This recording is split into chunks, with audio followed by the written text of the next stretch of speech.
Ji, dear students, this is a paper of grade 9 mathematics paper of 2025. The first question is the set of integer whose numbers, whole numbers and natural numbers are represented by z, w and n respectively. Which of the following statement is true about the given set? So integer, you know that उसमें आपके पास negative numbers भी आते हैं, positive number भी आते हैं and than zero भी आता है. सो उसका अगर हम यूनियन लेंगे होल नंबर्स के साथ and whole number starts from 0 1 2 3, तो यूनियन लेंगे तो z ही आ जाता है. So first one is not true and second हम अगर देखेंगे नेचुरल नंबर 1 से शुरू होते हैं और उसका फिर इंटरसेक्शन अगर हम लेते हैं इंटीजर्स के साथ, बिकॉज इंटीजर में 0 1 2 3 इस तरह के नंबर्स है और आपके पास नेचुरल नंबर्स के साथ अगर हम इसका इंटरसेक्शन लेंगे तो natural number is basically subset है इंटीजर्स का. सो नेचुरल नंबर ही आ सकता है इसमें. अगर हम देखें तो राइट ऑप्शन बी है, बिकॉज इंटीजर और होल नेचुरल नंबर इंटीजर के अंदर आता है तो उनका इंटरसेक्शन फिर नेचुरल नंबर ही है.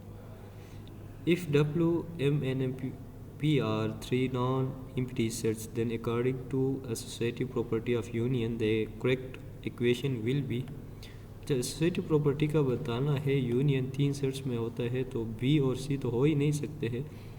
और इसमें आपके पास देखिए कि राइट ऑप्शन ए ही है.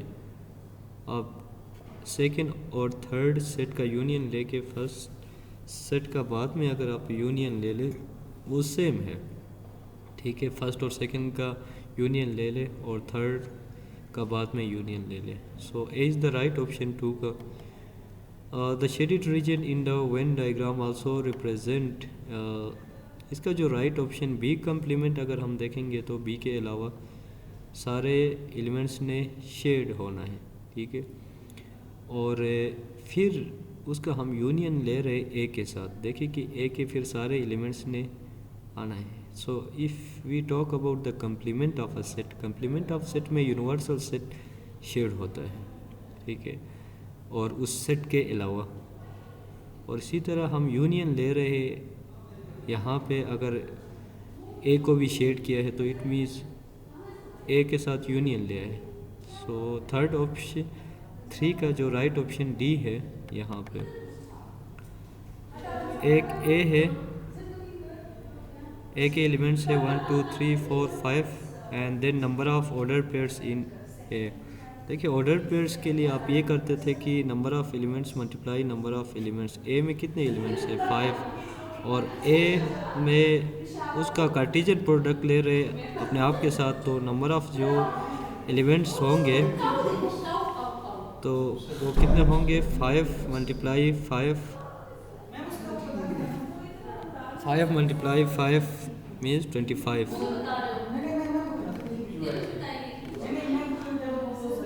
अच्छा, इसमें if the element E is remove,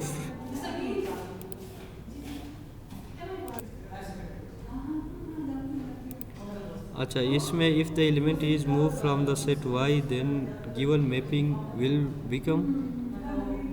सो इसमें देखिए 1 to 1 है ही और फिर ऑन टू है. ऑन टू में यही था कि वाई में एक एलिमेंट ने रहना है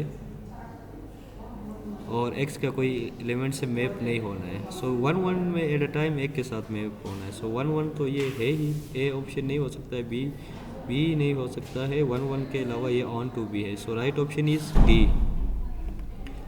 If A 1 2 3 and U 1 2 3 4 and 5, then A complement will be. देखिए A complement मीन्स हम ये करते थे कि U डिफरेंस A, U के वो एलिमेंट जो A में ना हो वो A complement में होते हैं.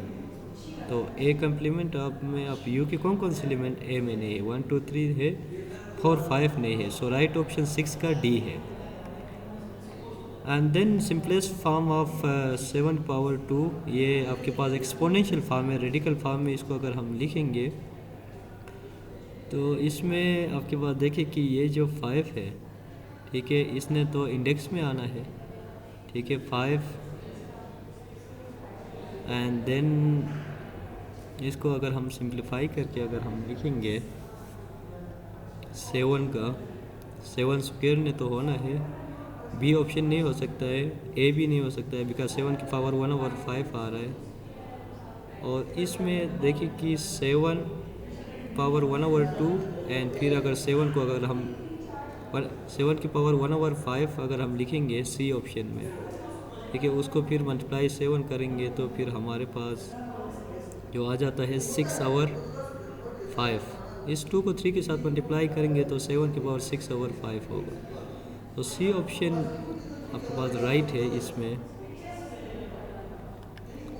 इसी तरह इसको अगर हम सिंप्लीफाई करेंगे, बी पावर आपके पास देखिए -2 है तो डिनोमिनेटर में आगे प्लस हो जाएगा, नहीं तो आप ये भी कर सकते हैं कि 3 को ऊपर ले जाएंगे तो बी पावर -2 -3 होगा तो बी पावर -5 होगा। और फिर ए जो पावर है इसको अगर ए पावर -2 को अगर आप ऊपर लेके जाएंगे ए पावर 1 पे अगर ऐड करेंगे तो ए पावर 3। सो राइट ऑप्शन बी है 8 का। इसी तरह कम्प्लेक्स नंबर का एक क्वेश्चन है, यहाँ पे देखिए कि आप इमेजनरी पार्ट के इक्वल रियल पार्ट के इक्वल आप रख के आप एक्स के लिए सॉल्व कर सकते हैं। सो x - 1 = 2 है, तो x - 1 real part left side पे क्या है, x - 1 है, राइट साइड पे 2 है। x - 1 = 2 रखेंगे तो x वहाँ से आपके पास -1 उधर जाके ऐड होगा तो 3 होगा। So the value of x will be 3। 9 का राइट ऑप्शन डी है। 10 में आप इसको सिंप्लीफाई करके आप लिख सकते हैं, आइटा अगर आप कॉमन लेंगे तो यहाँ पे देखिए कि यहाँ पे -1 अगर कॉमन लेंगे, so iota -1 and then b + a + b। Right option 10 का आपके पास b है, ये रिपीटेड है। बेसिकली इसमें b जो है फैक्टर्स इसी तरह लिखते हैं, a में ब्रैकेट नहीं लगे हुए हैं। So b is the right option.